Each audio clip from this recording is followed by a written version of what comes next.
Hello there, two-stroke turbo U2 fans. You can see that my YouTube buddy here, my furry friend Stella, is laying on the floor. That means the weather is hot here in Portland, Oregon.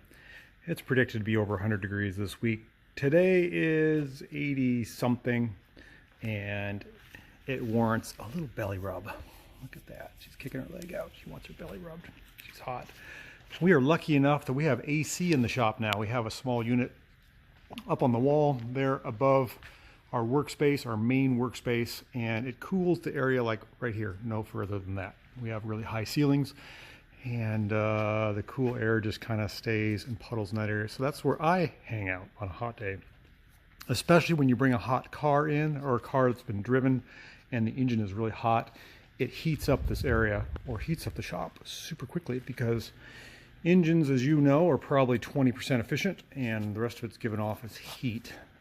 So what are we doing today? What kind of car is in our shop? What are we doing to this 1991 Nissan Figaro? This is a Japanese made car that was made for only 1 year back in 1991. We happen to have an example. My girls, my wife and my kids love this thing. They drive it. They've been driving the wheels off this thing. I thought they would like a Ford Mustang convertible, but they prefer this 10-to-1 over that car because this also is a convertible. I'm going to show you a couple things. We've had this car for a year now. I ended up buying it from a customer because it had low oil pressure. I fixed the low oil pressure and I got to show you underneath here. Oh, that beeper is driving me crazy. Let's take that out. I gotta press the button. Where's the button? There it is. Okay. There is a button under the dash, another button. You gotta pull this, which releases the top in the back. It's electronically releases a latch, releases two latches, releases that latch, and also releases the trunk. And when you release the trunk, you gotta take off the snappy snaps before you can open the trunk. That's our cover that keeps dust and dirt out of the trunk area. It's kind of a nice little thing. And you pull the trunk up, it latches up like so. And before we had an issue, I didn't have this strap. There is a strap that straps the top down, the top spring loaded, and it was rubbing on these pads. So these chrome latches were rubbing on the pads and it was squeaking like crazy. So I actually used an old backpack and I harvested some of these snaps off the backpack. You'll see if I unsnap this, the whole top comes up. It's supposed to be down here. And what's happening is the spring pressure was riding against those and it was creaking and driving me crazy. It was just rubbing everywhere. The top was just rubbing. So that strap is really important. It didn't come with the car. Kind of a simple thing. I actually couldn't find one even to buy. I just made it from a backpack. So I got this little slider strap, put this in, and when you take the top out, you just undo this. The top kind of springs up. You grab the handle and you pull the top on and it latches down. So that's one thing that we've done recently to improve our Figaro experience. The other is the idle. The idle's been creeping up, and this car is 985 cc's or 998, I can't remember. It has 3 idle screws. The main idle, the headlights, and the AC. Kind of a tricky deal. I have the main idle screwed all the way in, yet it's still at 1500. And it's been having issues, not starting, but there's a bit of a lean issue. So I have replaced the 2 parts that can do that. This is actually an idle control valve that was on the car when I got it, but I believe it is faulty. And then I replaced what's called the computer temperature sensor or coolant temperature sensor, which is way down here. It's the yellow thing right there, way underneath there. I believe that's been giving me issues. So I've got those over on the bench here. I'm going to show you how they work. This is the coolant temperature sensor. It is the original one for the car. It's yellow. It's been in there for quite a while. You can tell the brass sensor part is pretty tarnished.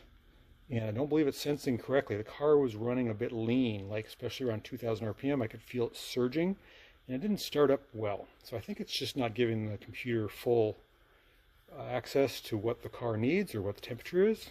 Once the car warmed up, it was fine. So I replaced that. And the next thing is what's called the cold air idle valve. These things are kind of crazy. They're an older fuel injection system. They just didn't know how or have a technology to raise the idle on their own. What they do is they take and bypass the throttle valve. So air comes from the air filter into this nipple here, and it goes directly to the intake manifold via a rotary valve. If you look in there, you can see there's a hole. It's a predetermined hole, and there's a bimetallic spring that is heated by electricity, and that rotates around, and when it warms up, that valve rotates to the point where it closes it off and seals it. So you have 1500 RPM dead cold, and then you have your idle, base idle of 900 RPM when the valve rotates. These things are problematic. I have dealt with a lot of these Porsches, Fiats. Just about every European car with older fuel injection has these, and this car has it as well, and it's probably the third or fourth one. They're pretty expensive. You have to get the one for the car. This is $200. That's a bummer. So we're going to put that on today, and I'll show you where that goes. Take it with me. So this idle air valve, try not to drop that, resides right on the back of the intake manifold. So this tube that goes around here comes from the intake manifold before the where's the throttle on this thing? Throttle's there. It doesn't come before, I'm not sure. Oh, it must come. I don't know. Anyhow, it gives it more air, and when it doesn't work, the car doesn't idle very fast. So we're going to replace that. The bottom screw on the bottom there is really hard to get to, so I'm going to be a little bit stressed and struggling to get that out. I want to get my idle back. So this car's got to run good. We did a valve adjustment last time. We've put in thicker oil. We've established that the oil pressure is not an issue anymore. We've put some miles on this thing. I think we've put probably 500, maybe 700 miles on this car since we got it, and it seems to be running fine. It's a great car. So let me get these things on, and we'll see how it makes a difference with the idle. Right now the idle just kind of runs away about 1700. And Stella, hey Stella, you want a rabbit? Okay, so we're back working on our Nissan Figaro, getting the idle set up, and I replaced what's called the cold fast idle valve. The weird thing about that, this is the valve I took off, which doesn't look that old.